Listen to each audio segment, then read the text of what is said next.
Glória a Deus, aleluia. Eu já estou feliz sempre no culto do Senhor, hoje mais ainda por causa do assunto do louvor, que realmente eu precisava ouvir esta música, cantar junto com vocês, e o Senhor deu aqui para nós essa oportunidade, aleluia.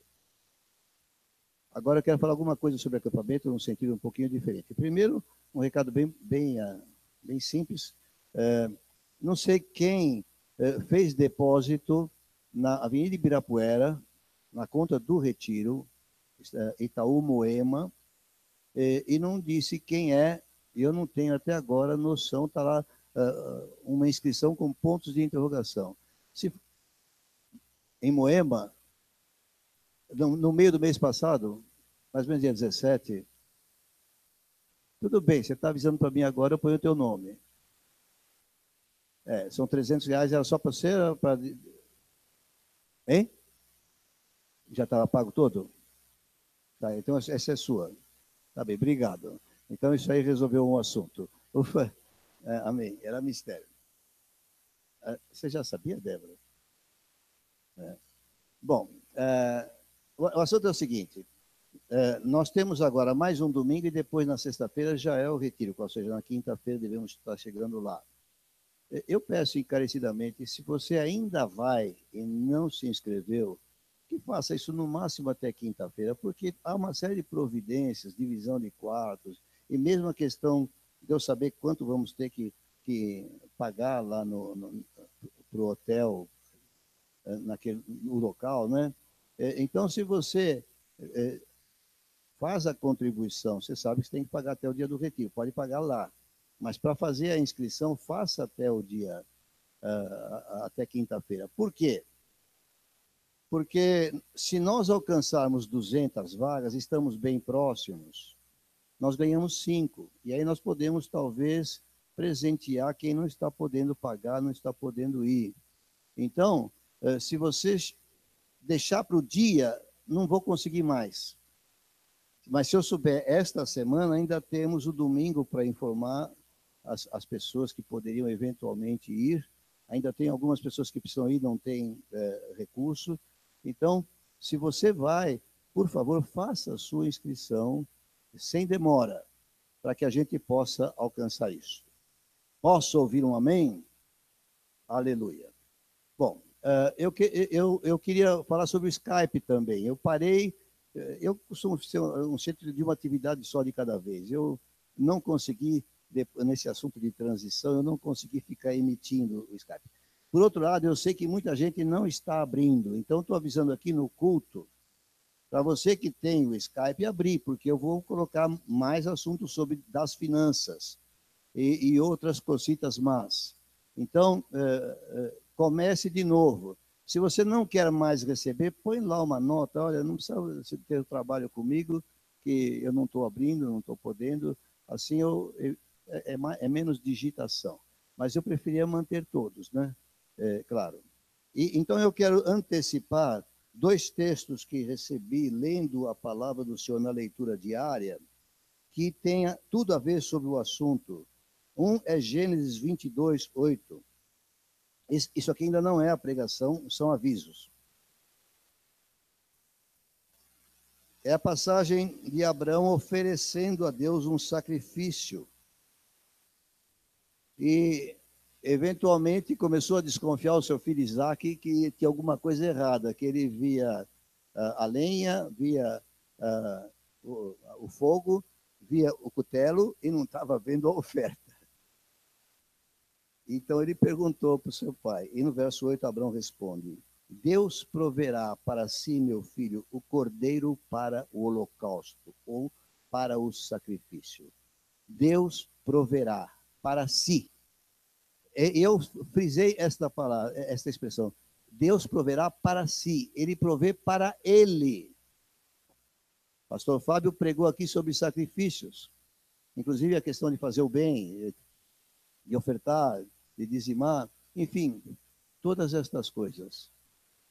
Quando você acha que não tem de onde tirar, esse texto fala, é um sacrifício, o Senhor vai prover para si. Ele põe nas nossas mãos o que Ele quer, para que possamos ter a provisão dele. É Deus que faz qualquer provisão para qualquer tipo de oferta espiritual que se faça em nome de Jesus. Amém? Isso aqui é uma das coisas. A outra é um texto que eu falo sempre, segundo Samuel 6:11, porque deparei com ele hoje também e acho muito oportuno. 1 Samuel, né? 11.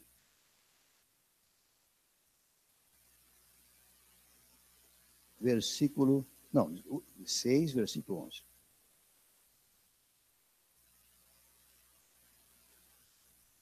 Estou atrapalhado aqui.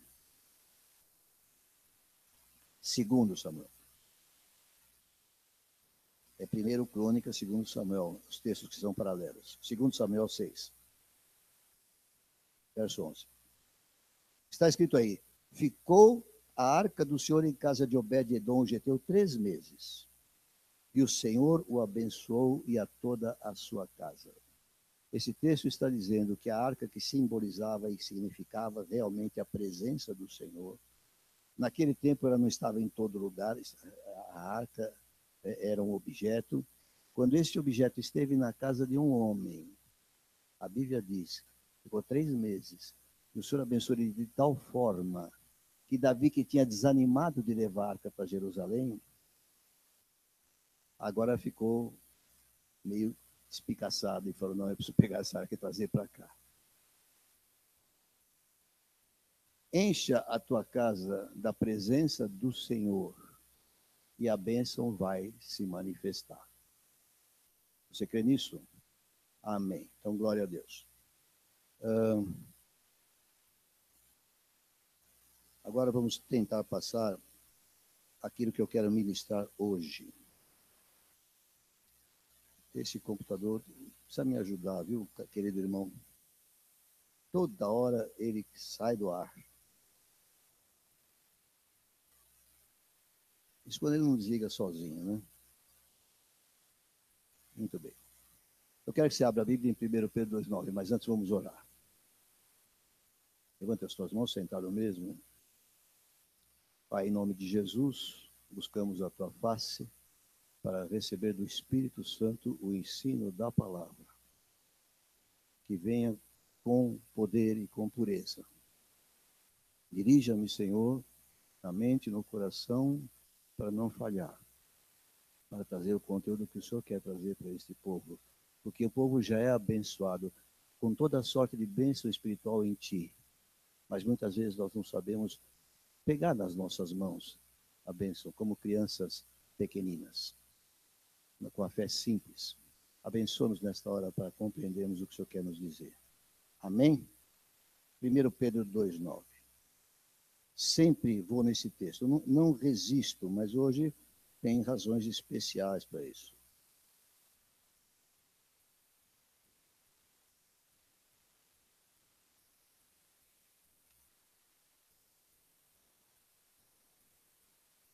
Vós, porém, sois raça eleita, sacerdócio real, nação santa, povo de propriedade exclusiva de Deus.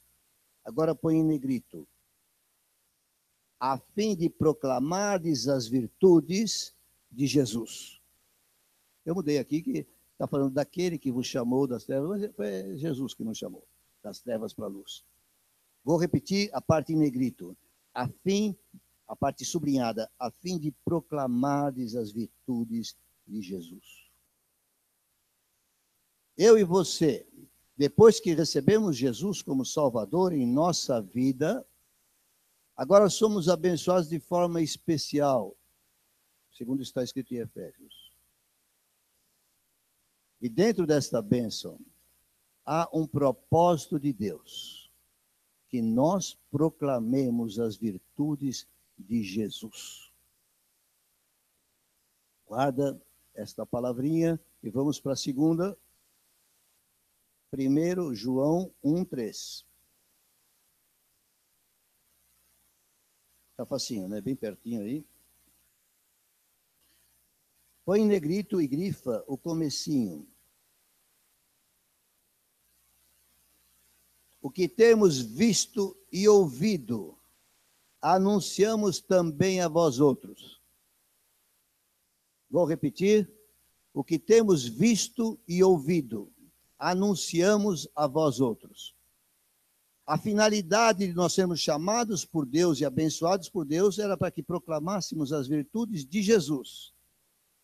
E aqui ele declara que aquilo que ele viu e ouviu sobre Jesus, aquilo que ele conheceu de Jesus, aquilo que ele experimentou de Jesus, ou melhor, pondo no plural, aquilo que eles viram e ouviram, aquilo que eles experimentaram, é isto que eles anunciam. Você já tem noção de quem é Jesus, você já ouviu dele, você já tem visto a atuação dele, porque você não vê a pessoa dele, mas você vê o poder, você vê a atuação, você vê a mão dele agindo, você já viu, então é isso que nós temos que anunciar. É o Senhor Jesus. Isso concorda, claro, com Atos 1:8. Vamos sublinhar um pedacinho de Atos 1:8.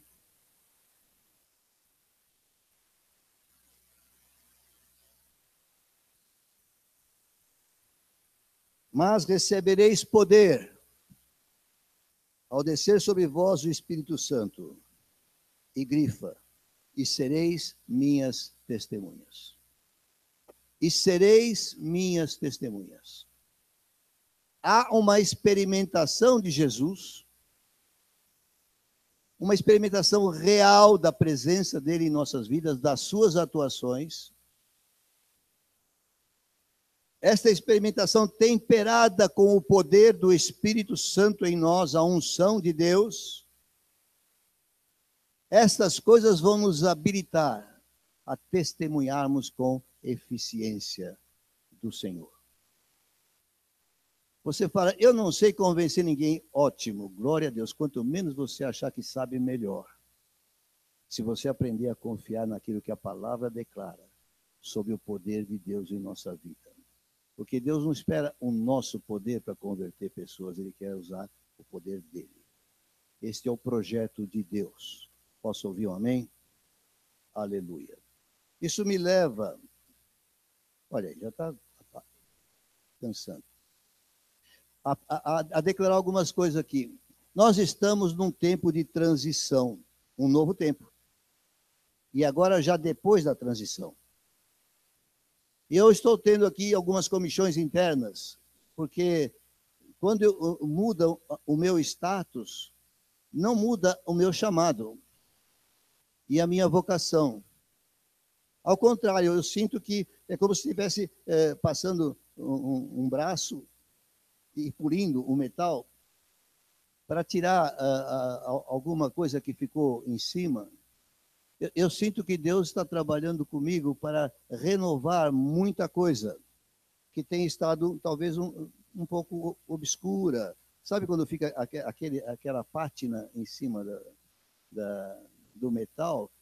Tira o brilho, você não enxerga mais com clareza, nem a cor direito. Então, é preciso dar esse polimento. E hoje as crianças, as meninas e os adolescentes podem ouvir melhor, porque estou falando no seu nível, você vai poder entender agora. Então, eu sinto que nós temos uma preparação de novos pregadores. E nós temos que fazer também alguns ajustes. E eu já antecipo que logo depois do retiro nós vamos começar a marcar algumas reuniões de preparação das pessoas na visão de Água da Rocha para evangelismo. Não é que não estejamos fazendo, nem que estejamos fazendo errado, mas nós precisamos passar o braço e a flanela e polir, para nós entendermos exatamente qual é a eficiência que nós devemos atingir, dentro da unção do Espírito. Eu reconheço que durante um tempo longo na igreja, eu não ministrei muito sobre isso, quase nada. Então, eu não tenho preparado novas pessoas na área de pregar. E pensando em tudo isso, eu comecei a ser motivado para aquilo que vou falar hoje, nesses textos que eu trouxe. A essência dos novos pregadores a ser preparado, e os velhos também podem ser também repreparados, é com simplicidade, observando o auditório. Tem gente nova? Então alguma coisa tem que ser dita para gente nova. Ah, mas eu tinha uma exortação para os velhos de guerra. Tudo bem. Faça essa exortação em 5 minutos para os velhos de guerra. Né, meninas? Conversando, vocês não vão entender mesmo. Porque não cabe duas ideias na mesma mente ao mesmo tempo. Então, é preciso entender que se você está fazendo uma reunião numa casa, no embrião, e está enchendo de gente nova, gente que não conhece Jesus, ou que conhece mal e mal, você tem que levar uma mensagem específica para ela. Não adianta trazer grandes profundidades de pensamentos, nem ficar discutindo predestinação. Tem que ir no ponto, tem que mostrar as virtudes daquele que nos chamou. Nós temos que mostrar as virtudes de Jesus. Nós temos que ensinar também algumas coisas sobre o dia a dia da vida do crente novo, que também são necessárias para os crentes velhos. Eu vejo aqui nesta igreja, nos domingos, às vezes, certas coisas acontecendo que eu falo, puxa, é gente velha de guerra na igreja, mas não aprendeu. Ou se aprendeu, esqueceu de praticar. Não está usando como devia. Então, nós precisamos azeitar. Eu lembro que eu era muito craque neste livretinho aqui. Eu fui num culto em Araraquara e o Berg estava pregando, e de repente ele abriu a mala e tirou uns 10 livrinhos. Não, mais que 10, uns 15, para dizer o que tinha que ensinar. Hoje eu trouxe só um, viu, Berg? Ele se chama A Singularidade de Jesus. Ele fala das virtudes de Jesus. Quando vem gente nova na igreja, aqui também, e na maior parte das igrejas, se prega, você pode ser curado, você vai ser abençoado para prosperar, você vai vencer suas dificuldades, você vai vencer na carreira. Então, as motivações são muito na base do que você vai conseguir. Mas não sei se a minha neta está lá ou se ela passou alguma coisa para... Você passou alguma coisa para ela? Então, bota aí no quadro só aquele primeiro dos 4 P's. Não, o primeiro, dos 4 P's. Não, tem um negócio de uma cruz com 4 palavras. Você não passou? Não, é esse aí. Dá para ler? Perdão, propósito, paz e poder. Esse livreto tem uma pregação sobre as virtudes de Jesus para uma pessoa que não o conhece ainda, que vai precisar conhecê-lo para tê-lo como seu Salvador. E aqui ele colocou perdão, propósito, paz e poder. Mas eu senti muito forte desde uma semana atrás, 2, que eu vinha pregar hoje e eu quero pregar em cima desses 4 P's, mas eu troco a ordem. Começa pela paz. Então, nós vamos entrar nesse tema e nós vamos começar pela paz. Amém? Então vamos lá. O que a Bíblia fala sobre Jesus como paz? Hein? Príncipe da paz. Alguém me ajude? Onde está escrito isso? Isaías 9:6.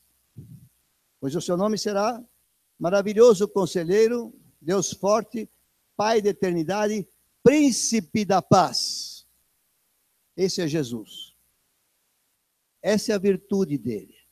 O que mais sabemos sobre isso? João 14:27. O que diz lá?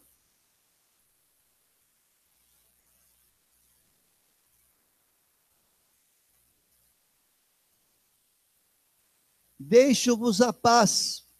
O príncipe da paz promete entregar paz ao homem, ao ser humano. Será que o homem precisa de paz? É o que mais precisa. Ele fala, não se turbe o vosso coração, não tenha medo. Não tenha medo, olha como é importante essa palavra. Já ouviram falar de síndrome do pânico? E ele fala, não tenha medo. Eu te dou paz, não como o mundo promete. Está fácil de entender? Para anotar aí. Viu? Vocês também podem entender. Cadê outra menina mais novinha? Aqui não veio hoje. Não. Tem uma aqui. Quem é você? Eu pensei que tua filha tinha crescido, mas acho que não. Hein? É prima da Amanda. Espero que você esteja entendendo bem. A falta de paz, que é característica do ser humano, é, para mim, o sinônimo melhor de sede. Quando Jesus fala, se alguém tem sede, venha a mim e beba. É como se eu ouvisse Jesus dizendo, se alguém tem falta de paz, venha a mim, que em mim você encontra paz. É fruto da tua graça e da paz que encontro em ti. É fruto da tua graça e da paz que encontro em ti. É a música que cantamos. Ela tinha que estar aí nesse começo. E Jesus fala, volta a dizer, a minha paz vos dou. Agora, há dois enfoques sobre a paz que a Bíblia nos traz no Novo Testamento. Alguém me ajuda? Qual é o primeiro enfoque da paz necessária para o homem? Qual é a primeira ênfase? Essa é uma questão de proposições. Paz e Deus. Paz com Deus. Agora me ajudem outra vez. Pode apagar aqui, porque senão vai ficar...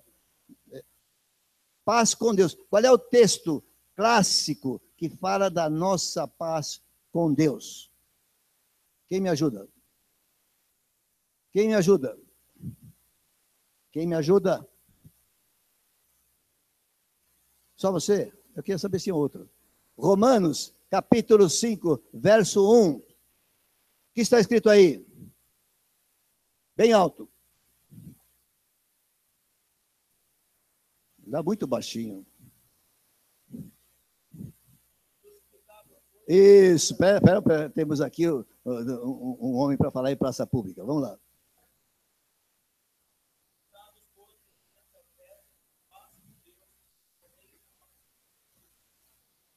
Deus promove no nosso encontro com Jesus, e essa é a virtude de Jesus. Deus promove em nós justificação que faz cessar aquela briga com Deus, faz cessar aquele medo de Deus, e que inclui vários medos que assolam a humanidade. A paz de Cristo em nós vence o medo. Porque nós estávamos em guerra com Deus. Nós éramos inimigos de Deus. Agora, Ele nos traz para junto dele em Cristo. Essa é uma virtude de Cristo que temos que proclamar quando estamos falando para visitas novas, para gente nova ao nosso redor. Elas não sabem o que é isso. E às vezes elas têm uma ansiedade dentro do coração e não sabem defini-la. Eu tentei pôr aqui algumas coisas, esse computador sempre foge. Medo de Deus, às vezes as pessoas não sabem expressar medo de Deus. Então, elas começam a dizer que Deus não existe. Claro, elas estão renegando aquela ideia do Deus como uma espada vingadora pronta a descer sobre a cabeça do pecador. E, na verdade, essa espada é mencionada lá no jardim, quando Deus fez separação do homem da árvore da vida. Mas Deus não parou naquela sentença da espada. Deus começou um trabalho de redenção que culminou em Cristo. E através desse trabalho, desta obra, Ele mudou essa história. Agora Ele nos aproxima.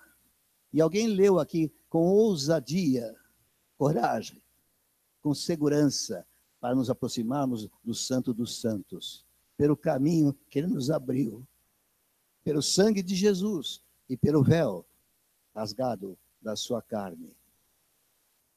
Dá para compreender? Essa é uma das mensagens.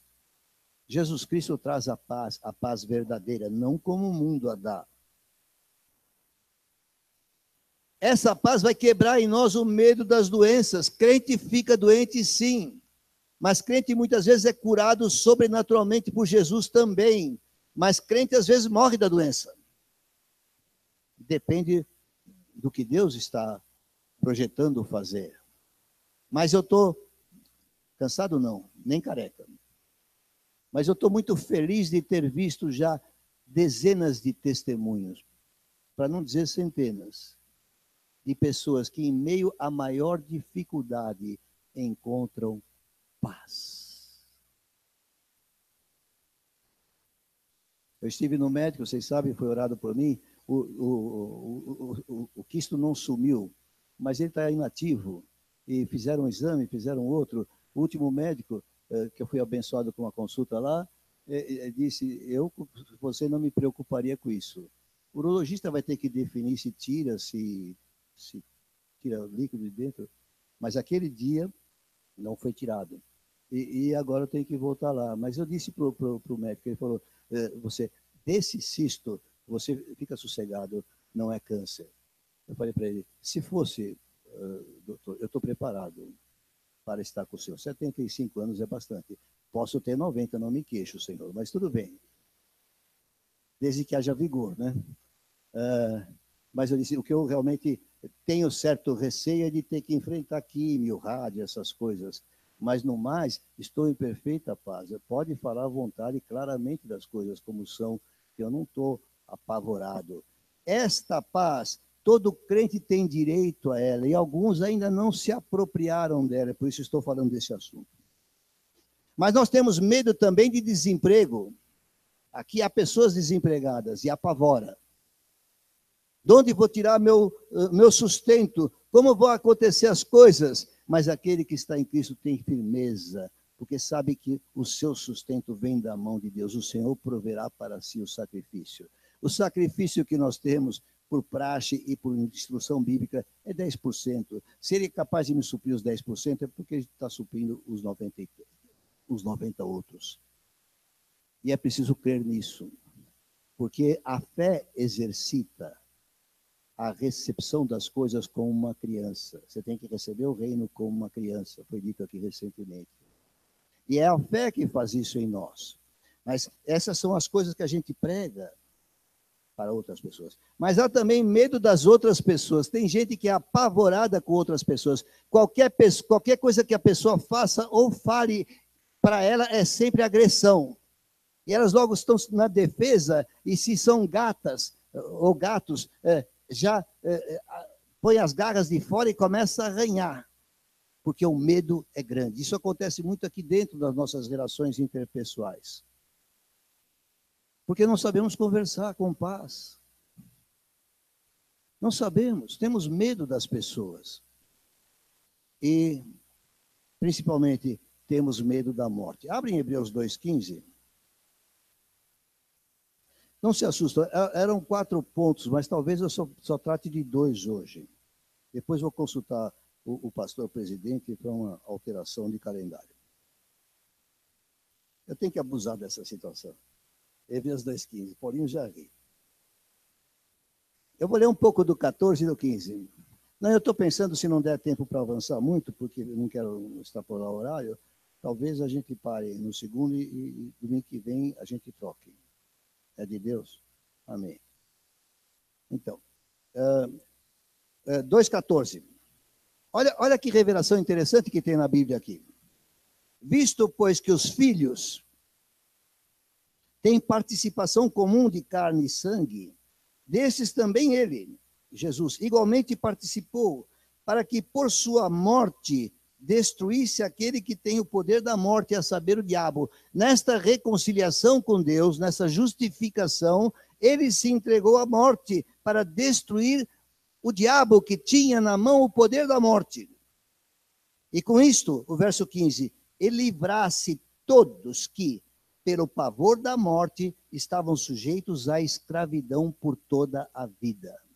A Bíblia está revelando aqui que os homens e as mulheres nesse mundo, todo ser humano, quando tem medo da morte, eles estão dominados pela escravidão do pecado, como está escrito em Efésios. Não conseguem deixar de pecar. Quanto mais medo tem de ir para o inferno, mais peca. Porque não é o medo que traz santificação. É a fé. A fé que produz amor. O amor lança fora o medo. Vocês estão acompanhando? Vocês estão entendendo? Essas são as virtudes de Jesus que a gente proclama num livrinho simples como esse aqui.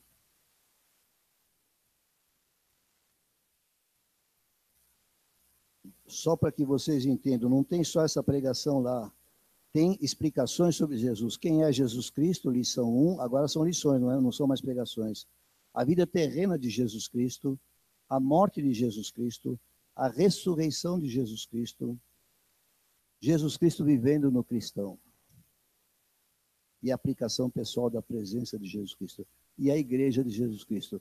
Com isso aqui, você tem pregaçõezinhas para essas reuniões singelas, sem precisar ficar inventando grandes coisas. É só pegar isso aqui e transmitir. Eu fiz isso muito no começo da minha carreira de pregador. Para a mocidade que tinha na Igreja Presbiteriana do Brás. Eu fiz muito. Bom, Romanos 5:1 diz, vamos repetir, justificados, pois, pela fé, tenhamos paz com Deus. Mas paz com Deus não é o único, não é o único aspecto. Paz com Deus trata da nossa relação vertical. Nós aqui, Deus ali. Paz com Deus. Reconciliação com Deus. Qual é o outro aspecto da paz que fala na Bíblia? Contra preposição, diferente. Paz de Deus. Quem falou? Está afiado, hein? A paz de Deus. Isso aqui, eu gostaria de tratar mais a miúdo, mais de perto, quando falar do propósito. Mas a paz de Deus, ela atua aqui dentro. Ela está no nível da terra. Mas ela não é só para mim. Ela é para ser repartida a partir de mim para as pessoas que estão ao meu redor. Qualquer que seja o nível do relacionamento. Até com incrédulos. Até com ímpios. Porque o crente, se quiser mostrar Jesus sem palavras, porque fala para anunciar, dizer o que tem visto e ouvido, mas para anunciar Jesus sem palavras, ele tem que manifestar uma estabilidade emocional que só a paz de Deus dá ao coração do crente. Mas é preciso ser exercitada esta paz. Ela não brota direto, ela encontra resistências em nós. O nosso velho homem que não morreu totalmente, ele não foi exterminado, ele ainda domina o coração. E sentimentos como ira, raiva, cisma, complexos, torna você de novo um gato, uma gata, com as garras afiadas, e não consegue dialogar com mansidão. Alguém falou hoje lá em mel. Deus põe o mel à nossa disposição, sem abelha. Pega da árvore, porque com a abelha você leva uma picada na boca, não é nada agradável, se alguém já passou por isso, mas o favo de mel, a doçura de Deus. Você pode não acreditar, meu querido, minha querida, mas há uma doçura de Deus para os nossos lábios. Há uma doçura de Deus para os nossos lábios. E essa doçura, ela pode mudar radicalmente qualquer situação. Porque a situação só é agravada pela aspereza de língua. A língua áspera agrava qualquer situação. Porque ninguém gosta de receber uma resposta áspera.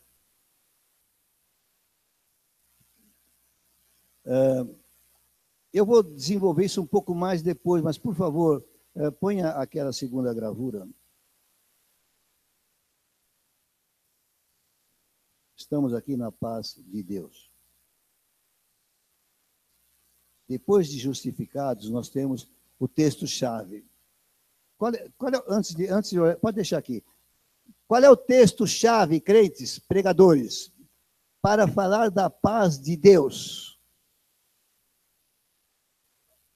Filipenses 4, eu gosto de 6 e 7, porque é um pensamento que se prolonga. Você pode ler para nós, nosso arauto? Está baixinho demais.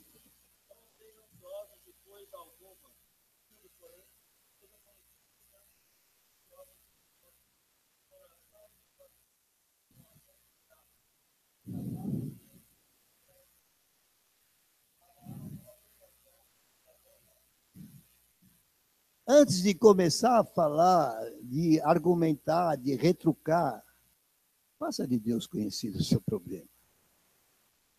Informa Deus a respeito dele. Deus já sabe, mas é assim que nós podemos expressar algo que começa a nos fazer pensar com a mente de Cristo a respeito do assunto. Se é uma coisa insolúvel, ou aparentemente insolúvel, o Espírito Santo vai falar para mim, não fique berrando, não fique brigando, não vai adiantar, não vai chegar a lugar nenhum. É preciso deixar que o Senhor mostre o caminho para desenrolar o novelo. Às vezes a coisa se torna um novelo. E todo mundo quer ter razão. Não é assim que as coisas são. Você fala com Deus. Quando você coloca diante de Deus por oração a sua necessidade financeira, o que acontece com você? Você está pondo na mão de Deus a solução para chegar. Você está desistindo do esforço humano para alcançá-la. É ou não é fato? Agora, quando se trata de uma pinimba com outro da mesma forma, se ainda temos alguma chance de trabalhar e ganhar um dinheiro, resolver assunto com outras pessoas é muito mais complicado, você sabe. Se você já é casado, você sabe como é que é difícil resolver o assunto com a esposa e com o esposo, né? Eu, graças a Deus, não estou nessa, já estou já passei por isso já faz tempo. Então, glória a Deus. Mas alguns estão enfrentando essa tempestade hoje, essa turbulência. E não é fácil. Mas você sabe que Deus é que é o árbitro. Deus é que vai fazer. E você já viu que quando você entregou para Deus, Deus resolveu o outro lado, coisa que você não consegue. Eu tento convencê-lo, eu tento convencê-la. Não vai dar certo nunca. Ninguém se convence com a argumentação do outro, especialmente que a tua língua vai estar áspera e vai mais machucar do que sarar. Você está bravo? Você acha que o erro é do outro? Não vai sair boa coisa. Não vai sair boa coisa. E aí perde-se a capacidade de raciocinar. Mas o assunto não é só do ponto de vista de raciocínio humano, o assunto está aqui. Entre duas pessoas que não têm Cristo, é guerra. Você olha para o mundo ao teu redor, você só vê guerra. Olha o mundo ao teu redor. É guerra, é guerra, é guerra, é guerra. E eles falam de paz, mas só tem guerra. Agora, quando um dos lados já tem o Senhor, vem discórdia do lado que não conhece Jesus. Mas se esse lado está cheio do Espírito, ele começa a transmitir paz. Quando se trata de relações conjugais, relações de pais e filhos que já conhecem Jesus, quando se trata da relação de irmãos e irmãs, o assunto é este aqui. Toda vez que de um irmão para outro irmão não estiver fluindo paz, é porque o ego está dominando a situação. E o Espírito Santo foi deixado de lado. A virtude de Jesus foi abandonada por pessoas que já a receberam. Nós é que abandonamos a virtude de Jesus. Ele não nos abandona, ele disse, nunca jamais te deixarei. Nunca jamais te abandonarei.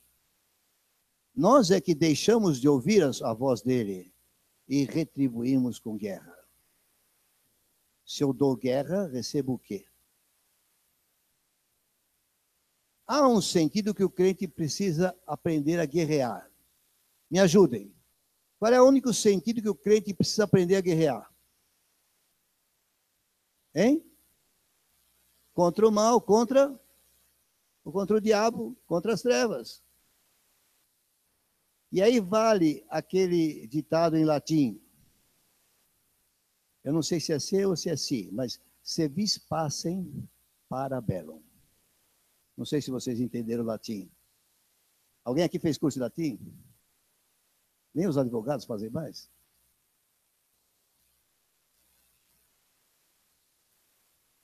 Se vis pacis, você quer paz no mundo espiritual? Prepare-se para a guerra. Porque com o diabo não tem armistício, mas isso é um ponto para frente na parte do poder. Mas entre crentes, absurdo. Eu tenho um Senhor que manda em mim, o Timóteo tem um Senhor que manda nele, vai ter que aparecer paz. A não ser que ele queira fazer o seu ponto de vista prevalecer contra o meu, e eu acho que ele está errado, vou querer prevalecer contra ele. Ele acha que está certo, porque se ele achasse que está errado e teimasse, seria uma estupidez. Então, não se chega a lugar nenhum. Mas se submetemos nossa vida ao Senhor, a paz de Deus está aí. Diz o texto, não sei se eu dei a oportunidade de ler o 7 também. E a paz de Deus que excede todo o entendimento. Essa expressão é capital. É capital. Está dizendo, não há o que você possa comparar com a paz que Deus põe em nós. Nada neste mundo pode se comparar com a paz dele. Ah, mas o meu direito foi ferido. Glória a Deus. Entrega os seus direitos a Deus. Eu vou citar um texto que não é este. Se alguém sabe de qual, me ajuda. Onde está esse outro texto que trata deste assunto?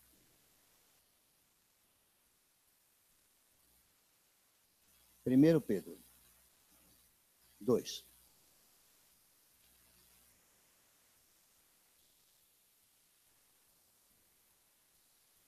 Verso 20. Eu vou mudar um pouquinho. No meio está escrito, se, entretanto, quando praticais o bem. Eu vou colocar assim nesses termos. Se, entretanto, quando você tiver razão,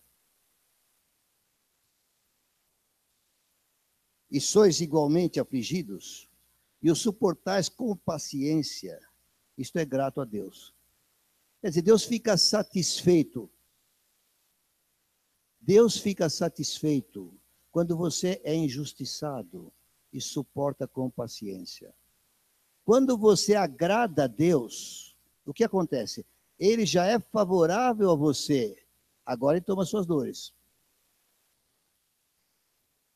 Porque você se alinhou com Deus na posição que ele quer que você se alinhe.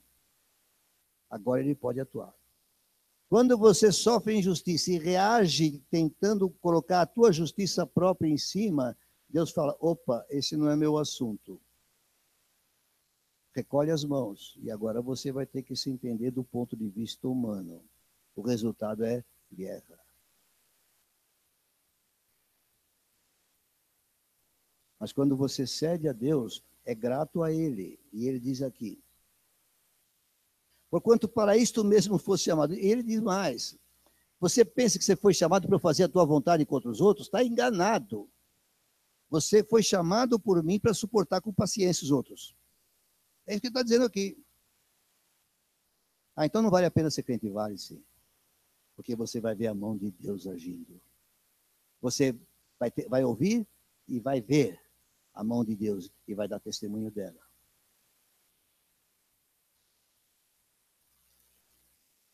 Porquanto para isso mesmo fosse chamado, pois que também Cristo sofreu em vosso lugar, deixando-vos exemplo para seguir os seus passos, o qual não cometeu pecado, nem dolo algum se achou em sua boca, não tinha culpa nenhuma. Mas ele, quando ultrajado, não revidava com ultraje, quando maltratado, não fazia ameaças, mas entregava-se àquele que julga retamente. Aí está escrito que Cristo se entregou a Pilatos. Fiz uma declaração aqui em cima do texto da Bíblia. É o verso 23, dá uma olhada lá. Aqui diz que ele entregava-se àquele que julga retamente. Quer dizer, Jesus se entregou a Pilatos. Hein? Claro que Pilatos não julgava retamente, ele lavou as mãos. Quem é que julga retamente? Então, Jesus dá o exemplo, ele se entregava ao Pai. Por quê? Porque o Pai cuida de nós. Debaixo das suas asas encontro abrigo. Quando eu tomo as dores e faço assim com os punhos, pronto para socar, Deus sai da cena. Ele não faz. Mas quando você se entrega a ele, ele fala, bom, agora as dores são comigo. Amém? Estou tentando fazer uma linguagem simples. Dá para entender? Tá? Está compreendendo? Eu quero que vocês entendam. Glória a Deus. Continuando a leitura. Carregando ele mesmo em seu corpo sobre o madeiro os nossos pecados, para que nós, mortos para os pecados, vivamos para a justiça, por suas chagas fostes sarados. E aqui fala de novo da cura que Deus dá. E esta cura é da alma. Porque lá em Isaías fala que somos sarados, é cura do corpo e da alma. Aqui está tratando da cura da alma. Afligido, maltratado, sem razão, você suporta, entrega. A maior parte das penimbas que tem dentro de uma igreja, desculpa os irmãos dizer, as irmãs dizer, é por bobagem. Algumas têm alguma coisa a ver. A maior parte delas é por bobagem. Um porque quer fazer isso, outro porque quer fazer aquilo, outro não sabe como pegar o assunto que o outro está fazendo e atravessa, vai por cima. Mas não fez isso para machucar ninguém, fez porque, sei lá, tomou iniciativa. Coisas bobas, como acontece várias vezes no trabalho do Senhor na igreja. E nós estamos voltando para casa tristes e pesarosos. Pode apagar esse quadro. Voltando para casa tristes e pesarosos quando não precisamos. Se Jesus é o príncipe da paz, se ele nos dá a paz, essa paz é para ser compartilhada, é para ser repartida, é para ser vivida por nós. Posso ouvir um amém? Às vezes não dá para tratar desse assunto no mesmo dia, eu reconheço. Às vezes a coisa fica muito forte, você tem que ir para casa com a cabeça no travesseiro. Mas se você tiver sinceridade na sua oração com Jesus, e compreensão da palavra, você vai alcançar vitória também nisso. Posso ouvir um amém? Mas eu quero entrar um pouco no segundo P, perdão.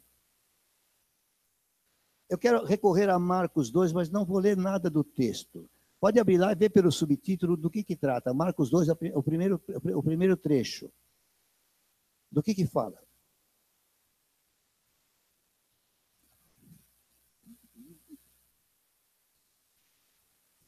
Você que está atrás aqui desse moço de amarelo, qual é o seu nome mesmo? Eu sei, mas esqueci. Giovanni. Vê aí para mim. O que está dito aí? Então é a cura de um paralítico.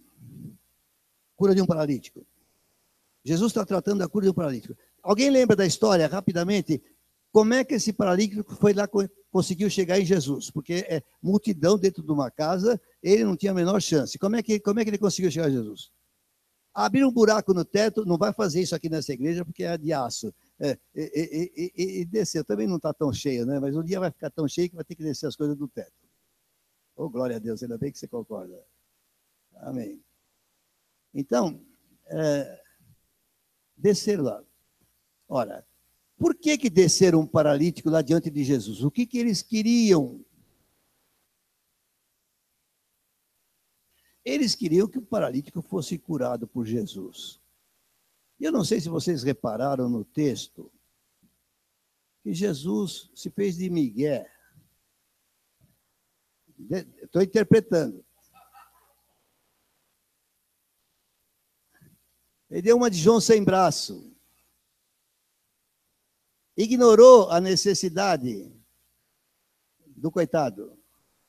E falou, são perdoados os teus pecados.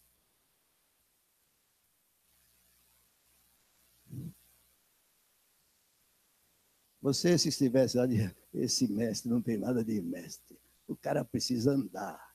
Ele vem falar de pecado. Eu vim aqui na igreja, eu estou com a vida atrapalhada, eu estou correndo dos credores, eu estou com a minha mulher em pé de guerra comigo, eu estou com uma doença gravíssima para morrer, e vem esse camarada aqui falar de perdoar pecados. O que eu preciso de perdão de pecados? Muitos entram na igreja e pensam isso quando se está pregando sobre pecado e condenação. Jesus não se fez de rogado. Estão perdoados os teus pecados. Uma vez eu ouvi o pastor Antônio Elias pregando esse texto. 3 pontos, simplesinhos, rapidinho. Muito mais rápido do que eu. ele falou, a primeira coisa que Jesus faz é tirar o que perturba. O que estava perturbando aquele homem não era a paralisia. Aparentemente era. Os seus amigos achavam que era. Ele mesmo podia achar que era. Mas Jesus, que conhece todas as coisas, sabia que havia algo nele que tinha que ser mudado para ele poder receber o que ele queria. Porque uma coisa é o que ele queria, outra coisa é o que ele precisava. Então o pregador falou, Jesus, tira o que perturba. O pecado daquela vida perturbava e produzia consequências de doença. Depois vocês sabem a história, ele mostrou pelo seu poder que ele podia perdoar pecados porque ele fez o paralítico andar. E quando o paralítico andou, ele recebeu o que ele precisa. Então, depois que alguém recebe o que precisa, tem o terceiro ponto da pregação. Qual foi a última coisa que Jesus fez com o paralítico? Fez ele fazer o quê? Carregar o seu leito. Não só ele deixou de ser paralítico, mas ele tinha força suficiente para carregar a sua cama. Então, ele tirou o que perturbava, deu o que ele precisava, e agora ele era capaz de fazer o que não podia. Essas são as coisas de Jesus que nós ensinamos. Paz com Deus primeiro, perdão de pecados para produzir a paz com Deus. Tira o que perturba. Agora dá um propósito. E finalmente dá o poder, porque agora você pode carregar sua cama. Está bem fácil de entender? Está claro? É isso que Jesus faz. E alguém entrou na tua casa naquela reunião e está ouvindo essa pregação simples. Você pode fazer ela bem mais curtinha. Eu estou detalhando mais porque estou com um grupo de crentes aqui. Você quer saber um pouco mais? Você quer mais? Numa casa você não precisa falar tudo isso que eu estou falando. Seja mais direto. Posso entender? Posso compreender que você está entendendo? Jesus dá o perdão de pecados. Eu digo aqui uma coisa, o homem em geral, nasce um bebezinho, ninguém nasce homem, nem mulher. Nasce um bebezinho. E quando estava falando para o meu filho hoje, a vizinha adotou um bebezinho, 11 meses, todo mundo falou, que gracinha, que bonitinho. Eu falei, vocês nem viram? Porque bebezinho é tudo uma gracinha, nem sempre, mas tudo bem, glória a Deus. Na primeira hora, especialmente, tem cara de joelho, né? Dizem. Mas o homem nasce. Como é que o homem nasce? Não estou falando do parto, não estou falando dessas coisas. Em que situação dele o homem nasce?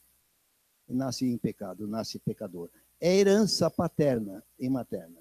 Somos de uma raça, recebemos aquela herança. Você vê um cara com aquele narigão, alguém da família tem um nariz desse tipo. Não tem como, vai ser.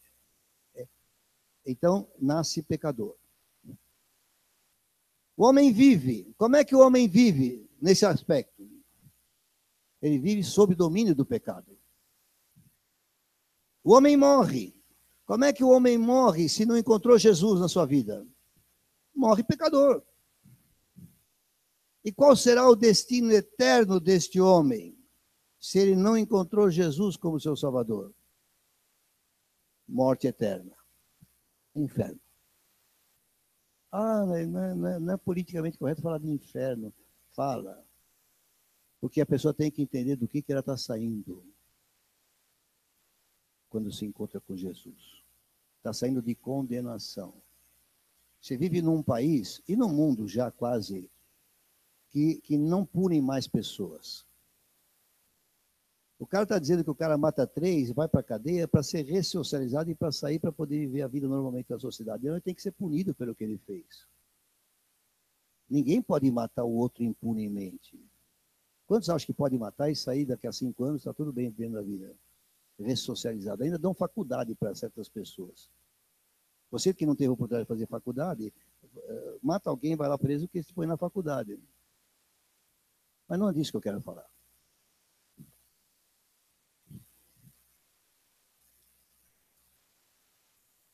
Então as pessoas não têm noção de que o pecado vai ser julgado e vai ser condenado. Por isso, eu coloquei aqui, porque quando se fala de perdão, todo mundo acha maravilhoso, está consumado, você está perdoado de todos os seus pecados, a Bíblia declara isso e é verdade. É verdade.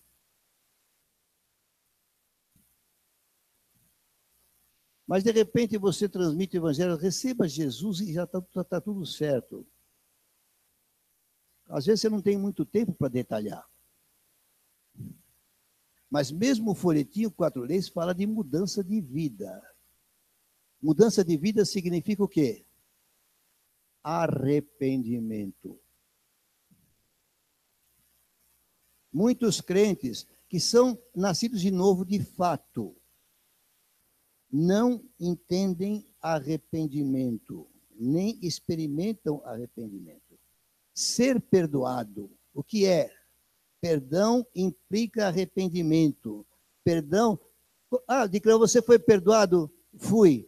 Bom, você foi perdoado do que se você não tem nada errado? Realmente eu não sei. Eu era tão bonzinho. Qual é o valor de Jesus para uma pessoa que pensa assim? Próximo de zero.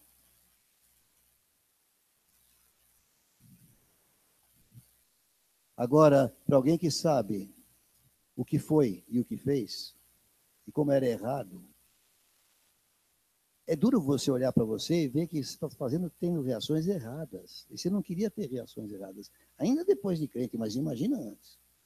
E aí você lembra da sua juventude, eu agora tenho muitas lembranças de juventude, e falo, que vergonha. Só graças a Deus que me impediu de fazer tanta besteira. E algumas eu fiz. Só eu, claro, vocês não fizeram nada errado.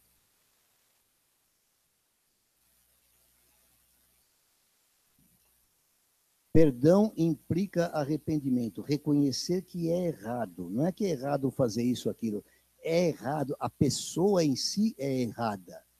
Eu era inadequado para Deus, por isso eu tinha medo, por isso eu sentia um vazio, por isso depressão, por isso síndrome do pânico. Não sei para onde vou, não sei o que vai acontecer comigo.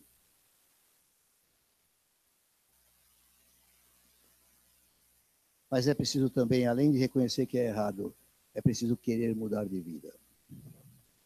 É triste ver você, estou falando genericamente, não receba individualmente, é triste ver você, depois de anos de Cristo, cometendo os mesmos erros de sempre. E a razão principal de cometer sempre os mesmos erros é não ter se arrependido deles. Porque arrependimento implica mudança de vida.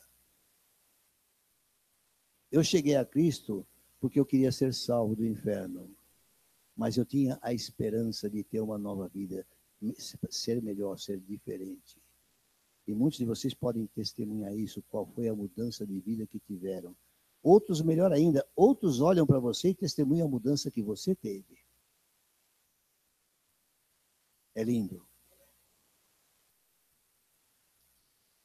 Então, a questão do perdão eu acho que é mais importante nesse pedaço. Jesus ensinou numa parábola que mais ama aquele que é muito perdoado, não é aquele que não precisou ser perdoado de nada.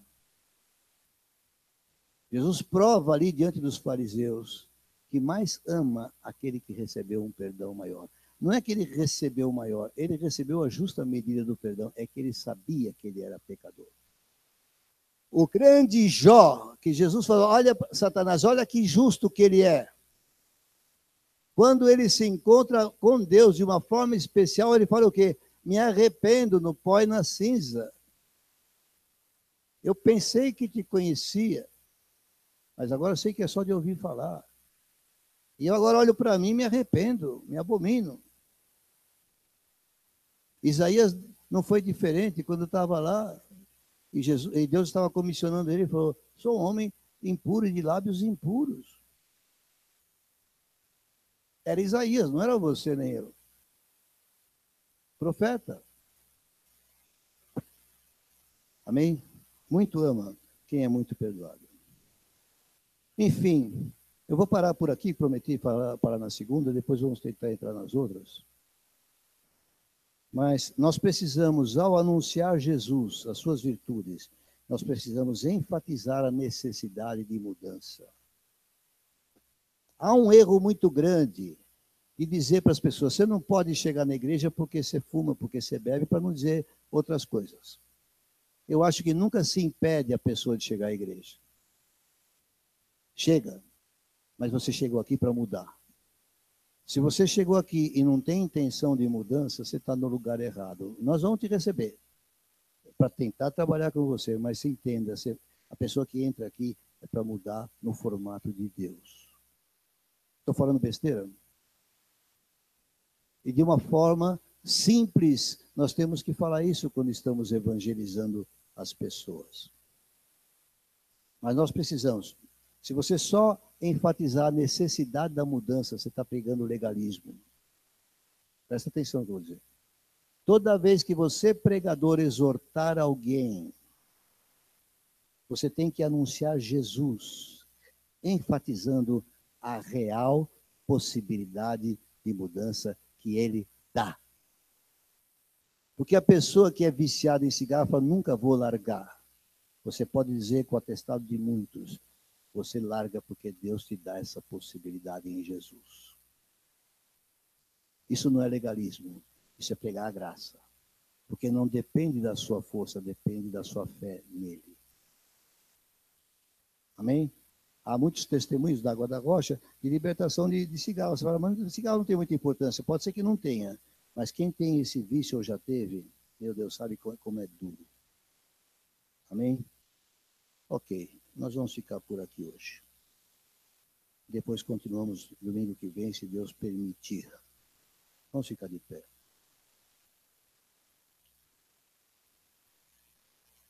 Eu vou dizer novamente. Se vis pacem para bellum, que é latim, o que significa, se você quer a paz, prepare-se para a guerra, só se refere à nossa luta que não é contra carne e sangue, mas é contra principados e potestades. Com homens e mulheres, ímpios ou irmãos, não é esse o mandamento do Senhor. Na verdade, Jesus fala sobre paz uma coisa muito interessante. Entre as bem-aventuranças, tem uma específica que ele fala, bem-aventurados os pacificadores. O que você pode pressupor de alguém que é chamado de pacificador? Você vai supor que ele encontrou paz interior. Ele tem paz com Deus e tem paz de Deus. Senão não vai ser pacificador.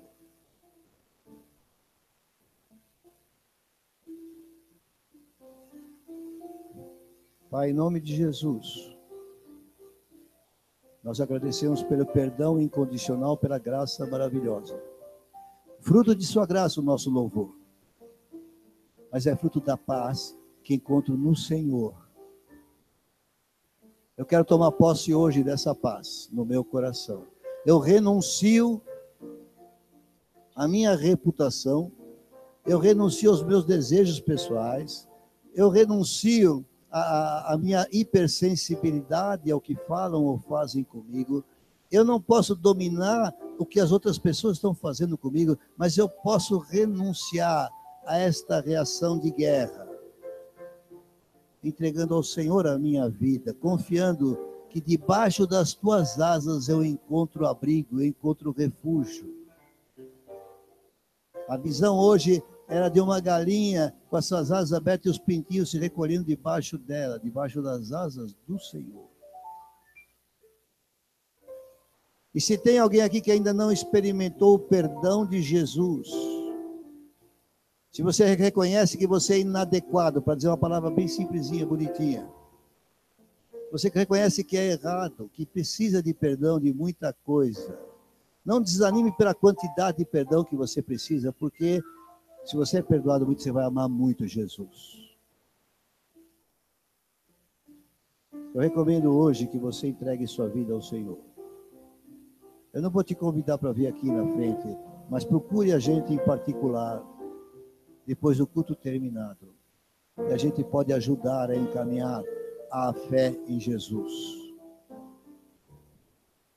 Povo de Deus, receba esta mensagem, aplique para você no que você precisa, mas peça ao Espírito Santo a capacidade de verbalizar estas coisas de maneira simples nas reuniões da igreja, para conduzir pessoas não só à fé, mas à caminhada, em nome de Jesus. Amém, amados? Sentem-se um pouquinho só, por favor. Vocês sabem, eu vou dar uma introdução no tema do próximo domingo. Vocês sabem que a nossa passagem para Jesus é chamada de novo nascimento. Em outro lugar, é chamada de passagem da morte para a vida. Isso quer dizer que morremos e ressuscitamos em Cristo. Quantos sabiam disso? Os outros estão aprendendo agora. Outros já sabiam, não levanta a mão de preguiçosos. Seja repreendida a preguiça, em nome de Jesus. Um pastor precisa de empatia com o público. Precisa de resposta. Mas quando Jesus ressuscitou Lázaro, ele tirou o que estava morto e deu vida. Ele não mandou carregar ele para fora. Ele falou, tira a pedra. Aí ele gritou, Lázaro, vem para fora. E eu não sei como. Às vezes eu fico tentando imaginar. Lembra do Ion aqui, fazendo vocês imaginarem? Pastor Ion? Faça um exercício de imaginação. Imagina o Lázaro saindo do túmulo, com as mãos e os pés atados, com os lençóis em volta dele, com o pano na cabeça. Imagina o fantasminha saindo lá de dentro. Eu não sei como é que, só se tinha anjo invisível arrastando ele, porque diz que ele saiu para fora. Porque já tinha vida, podia sair. Mas quando chegou na hora H, Jesus falou para os que estavam em volta fazer o que com ele? Hein? Qual foi a palavra de Jesus para fazer em relação ao morto que reviveu? Desatai-o. Aqui entra a questão do poder e a questão da igreja. Toda pessoa que recebe Jesus, ela nasceu de novo, ela está em Cristo. Mas de repente ela chegou na igreja toda amarrada. E a igreja, através dos seus membros, dos seus trabalhos, tem que ter a sabedoria para ajudar a desatar, para que a pessoa possa andar e mexer braços, usar as mãos para ser produtivo, para fazer coisas. Senão, ele fica lá enrolado naquela mortalha até a chegada do Senhor Jesus. Ninguém quer viver assim, amarrado nesta vida. Por isso, precisa do poder. Jesus dá poder.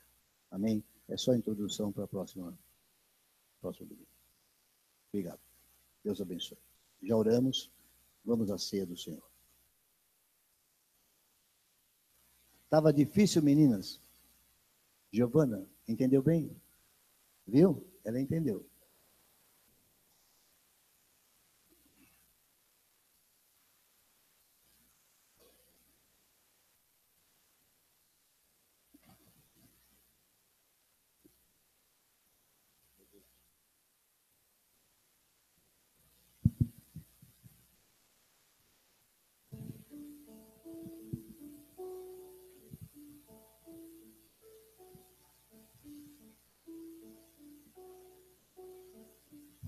A paz, igreja. A pastora Silvia nos convidou para fazer a ceia e pela primeira vez eu não pedi nada para o Senhor, eu pedi que as coisas acontecessem, que o Senhor falasse comigo algumas coisas.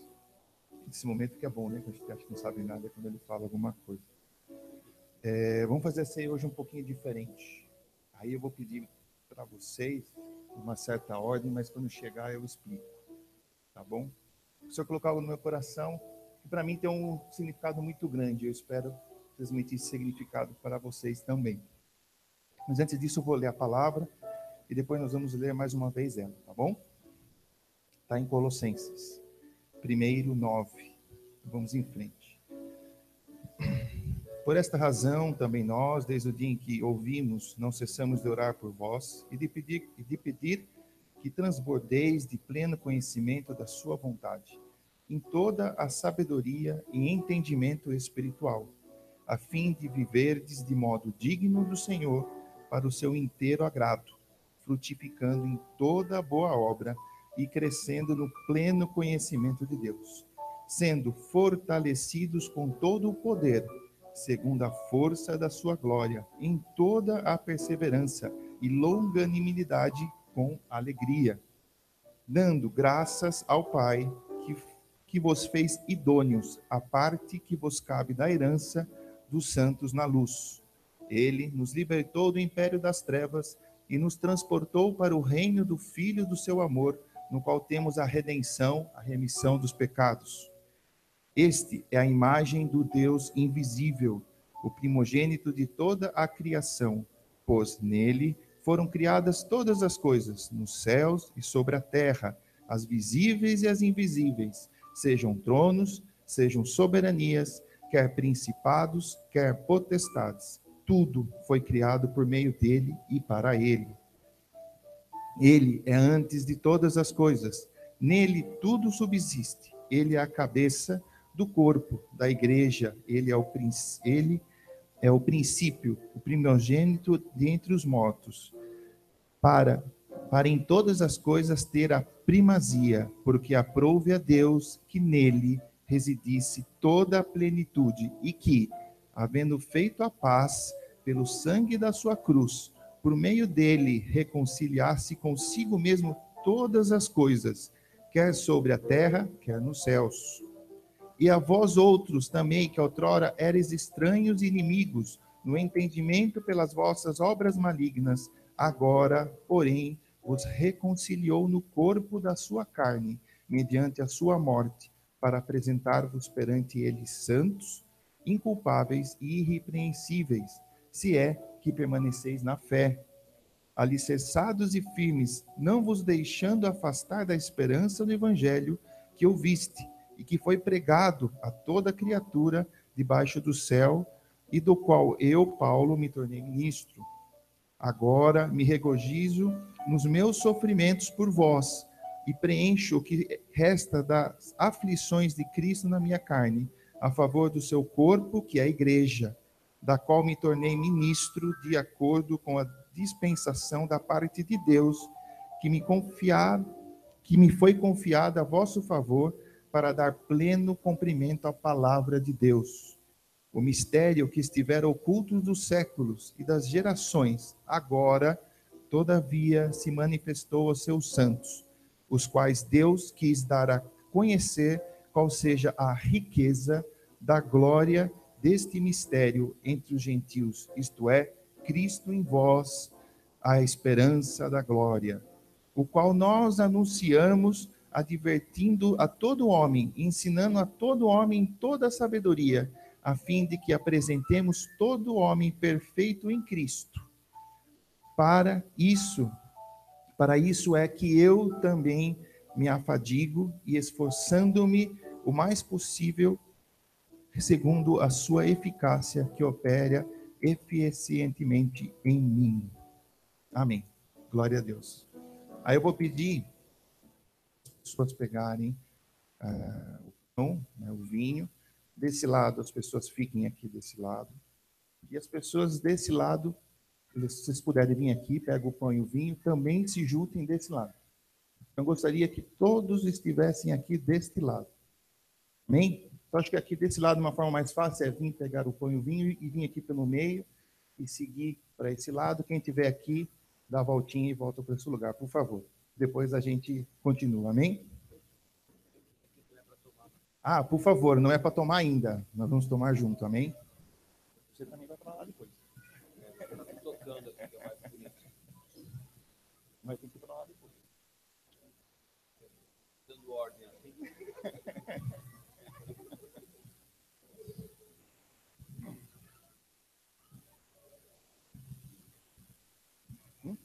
Sim, pode pegar.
Pessoal, então vamos lá? O senhor colocou no meu coração, achei meio estranho.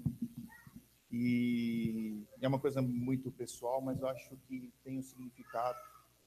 E eu acho que vai ser bênção, amém? Espero que a gente não consiga fazer o que nós estamos fazendo agora, daqui a alguns meses, em nome de Jesus. Vocês já vão entender o porquê. Tem algo muito particular, a Flávia conhece. Quando nós nos reunimos em família, nós falamos para todo mundo, agora vamos fazer a foto da família, amém? E aí a gente junta aquela mesa, graças a Deus nós estamos conseguindo reunir mais pessoas, e a gente junta toda a nossa família, e eu faço uma selfie que eu saio na frente, e atrás está o retrato da nossa família. E Deus colocou isso no meu coração para fazer hoje aqui. Para mim tem um significado muito importante, porque hoje, de certa forma, eu coloco vocês na minha família. E Deus pediu para eu tirar essa selfie com vocês.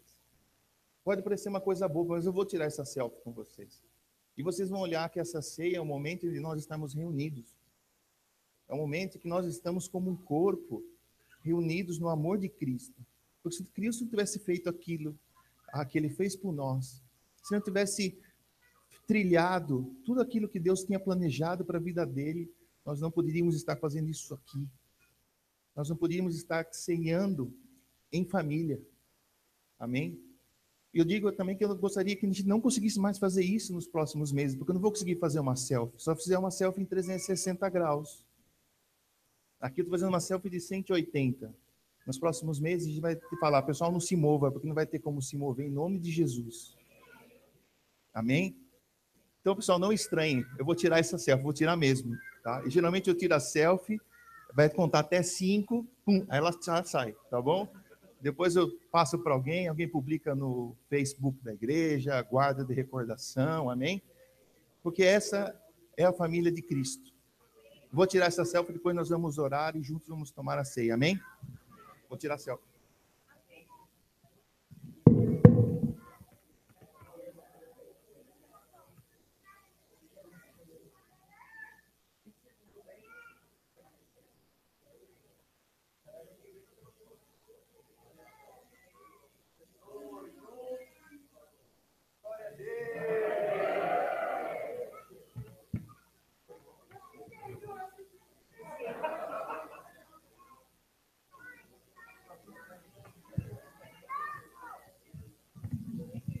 Então vamos orar.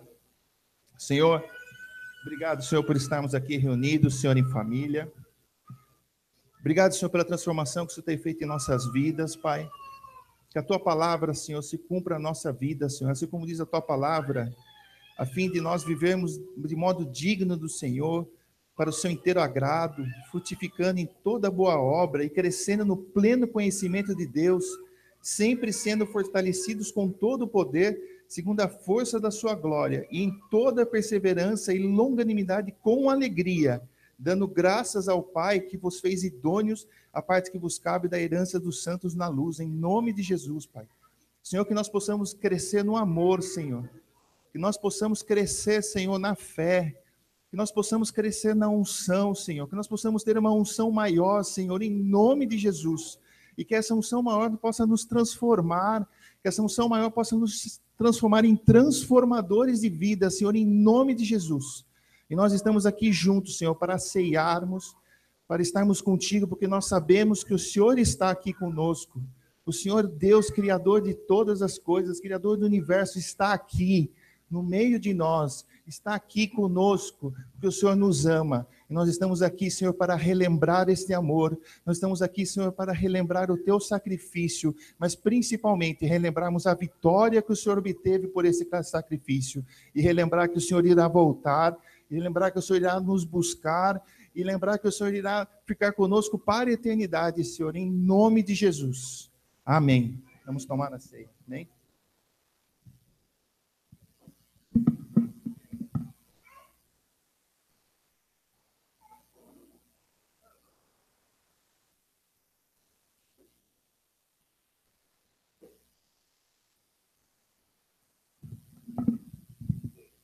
Glória a Deus. Agora pode desfazer toda. Voltemos ao lugar.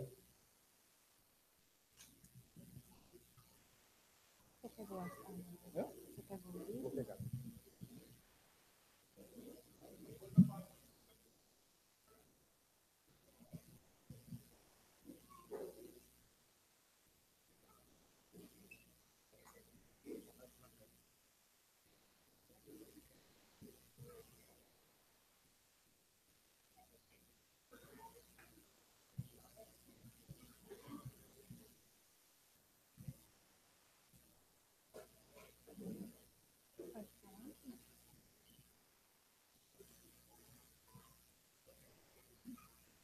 Irmãos, quem não trouxe ainda as ofertas e os dízimos, por favor, vamos trazer.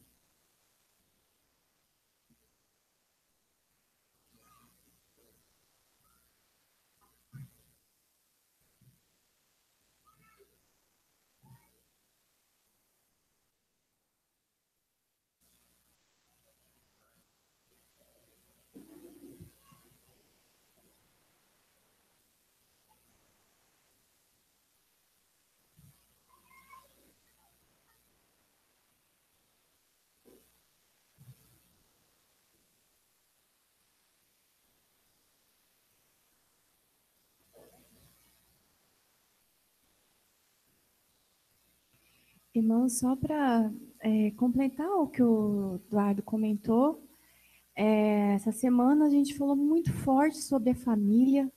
Hoje, passei uma palavra para a nossa família, porque infelizmente a família, a igreja, família de cada um, tem sido muito afetada, né, pelas coisas do mundo, pelas dificuldades, a distâncias, pelas redes sociais. Então, eu acho que o ato que nós fizemos hoje aqui para tomarmos a ceia em família, a gente também tem que levar para a nossa casa e colocar em oração a nossa família e a nossa família também como igreja. Amém? Ontem nós estivemos em Sorocaba e o culto falou muito comigo. E a igreja sempre fala, e a palavra que foi pregada foi: quando nós temos a prioridade em Deus, todas as coisas são acrescentadas. E hoje o pastor falou da paz, né? Quando Deus é o nosso centro, nós estamos em paz. Então, eu gostaria de orar, agradecer primeiramente a Deus, é o fruto da graça dele em nossas vidas, as ofertas que nós podemos colocar no reino de Deus. E aqueles que ainda não podem, ou aqueles ainda que estão com o coração aflito, desemprego, coloquem a prioridade no Senhor Jesus Cristo, porque todas as coisas serão acrescentadas. A paz de Deus estará conosco, está conosco. Amém? Então, vamos orar para as ofertas e pelos dízimos. Senhor, abençoa, Senhor, o fruto dessa graça na tua casa, Pai. Abençoa teus filhos, Senhor. Abençoa, abre portas de emprego para aqueles que não têm. Senhor, aqueles que ainda não conseguem dar o dízimo, a oferta na casa do Senhor, toca no coração, Senhor, porque tudo é da tua graça na nossa vida, Pai. Em nome de Jesus, abençoa a tua casa, abençoa o uso dessas ofertas, Senhor, em nome de Jesus. Obrigada, Senhor. Amém.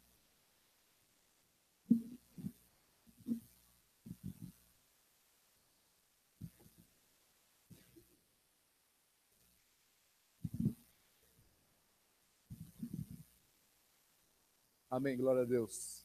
Meus irmãos, rapidamente, não quero tomar o tempo dos irmãos. Daqui a 2 semanas nós teremos o retiro. 2 semanas? 10 dias nós teremos o retiro. Vocês vão? A primeira família que me veio, vocês não vão? Bom, há 6 meses atrás, você tinha até dúvida se o retiro ia acontecer ou não, né?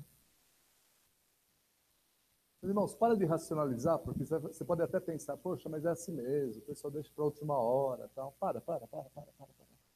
Meus irmãos, Jesus está nesse negócio aqui.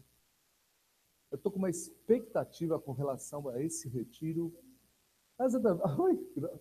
Essa é a Nora que eu sempre quis ter. Viu? Eu estou com uma expectativa com esse retiro muito grande. Muito grande. Então, primeira coisa, você que vai, vá lá querendo achar o Senhor. Você vai, Rose? Glória a Deus. Vai? Celeste. Jesus, misericórdia. Vá lá querendo achar o Senhor. E quando a gente vai com essa disposição de coração, o que acaba acontecendo? A gente acha. Então, essa é a primeira coisa. A segunda coisa, faça um esforço para ir. Nós temos profetizado que nós estamos vivendo um novo tempo na Água da Rocha. E, consequentemente, você não pode ficar fora desse novo tempo. Então, faça uma força para ir. É difícil. R$300 é bastante. Agora é bastante, né? Há 1 ano atrás, quando o pastor estava falando, não era, né? Mas agora é, né? Mas é isso aí. Mas eu queria deixar esse apelo com os irmãos. Esse apelo com os irmãos. Outra coisa, eu estive há 15 dias na casa do Mário, no culto da Zona Sul, e foi muito bom. E vai ser de novo lá na casa do Mário. Então, eu queria convidar algumas pessoas. Edson, vai trabalhar à noite? Vai trabalhar à noite? Droga. Vai trabalhar até meia-noite? Ixi, Jesus. Não dá para faltar, não? Não, quero passar. Mas, glória a Deus, o que eu queria falar era isso. Nós vamos estar na casa do Mário. Eu vou estar lá, quero ver se eu levo minha amada esposa. Então, vai ser uma bênção. Vai ser uma bênção. Eu nem sei quem vai ministrar, não sou eu. Mas eu tenho certeza que vai ser uma bênção. Então, Dorô, você também, já sei, já acontece alguma coisa. Tá bom, não precisa falar. Então, a gente volta junto. Amém? Glória a Deus. Zona Sul, casa do Mário, terça-feira às 20h30. Ok? Depois ele passa o endereço aí. Tá? Amém. Glória a Deus. Eu termino? Você quer terminar? Termina. Tá bom. Quero terminar. Vamos ficar em pé. Quero terminar, é bom.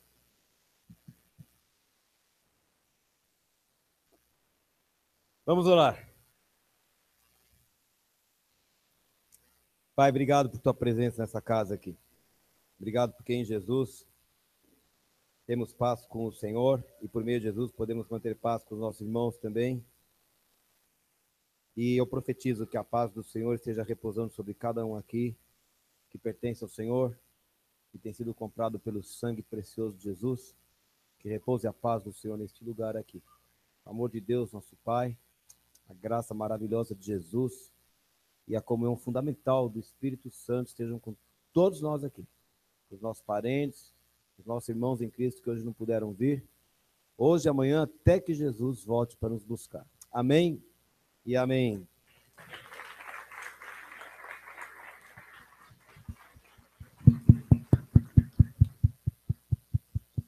Aplaudindo.